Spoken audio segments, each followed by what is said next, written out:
Justin Hubner, Ivar Jenner, dan Rafael Struijk dikonfirmasi tetap ingin menjadi warga negara Indonesia meski Indonesia batal tampil di Piala Dunia U20 2023. Kabar terbaru, trio pemain naturalisasi timnas Indonesia Justin Hubner, Ivar Jenner, dan Rafael Struijk dikonfirmasi tetap ingin menjadi warga negara Indonesia meski timnas Indonesia U20 batal tampil di Piala Dunia U20 2023.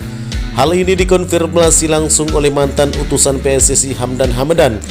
Sebelum Piala Dunia U20 2023 digelar, timnas Indonesia U20 gencar melakukan manuver untuk menaturalisasi para pemain muda keturunan, khususnya dari Belanda. 3 pemain yaitu Justin Hubner, Rafael Struijk, dan Ivar Jenner menyambut baik keinginan PSSI untuk menaturalisasi mereka. Proses naturalisasi para pemain blasteran Indonesia Belanda itu sedang berlangsung secara hukum di DPR. Namun demikian, di saat PSSI masih mengurus proses naturalisasi mereka, Indonesia dibatalkan menjadi tuan rumah Piala Dunia U20 2023. Alhasil nasib ketiganya pun dipertanyakan karena Piala Dunia U20 2023 disinyalir sebagai daya tarik utama mereka bersedia dinaturalisasi. Apalagi Justin Hubner mendapat panggilan dari timnas Belanda U20 pada jeda internasional Maret 2023 dan dia memenuhi undangan tersebut. Namun demikian, ketiga pemain keturunan tersebut nyatanya masih ingin menjadi warga negara Indonesia atau WNI, terlepas dari gagalnya timnas Indonesia U20 tampil di Piala Dunia U20 2023. Hal ini dikonfirmasi oleh mantan utusan PSSI Hamdan Hamadan yang mengurus proses naturalisasi para pemain keturunan tersebut.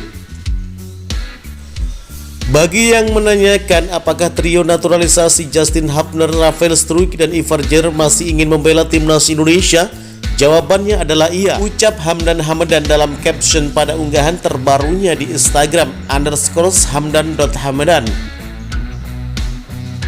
Dan ini membuktikan keseriusan mereka tidak hanya karena Indonesia awalnya adalah tuan rumah Piala Dunia U20, tetapi juga karena dalam dada mereka sudah kita Garuda. You are welcome, sambung Hamdan Hamadan. Sebagai informasi, ketiga pemain keturunan tersebut masih bermain di Eropa pada saat ini. Justin Hubner merupakan bek tengah untuk Wolverhampton Wanderers U21, sedangkan Ivar Jenner adalah gelandang FC Utrecht U21, dan Rafael Struijk adalah penyerang tim senior ADO Den Haag.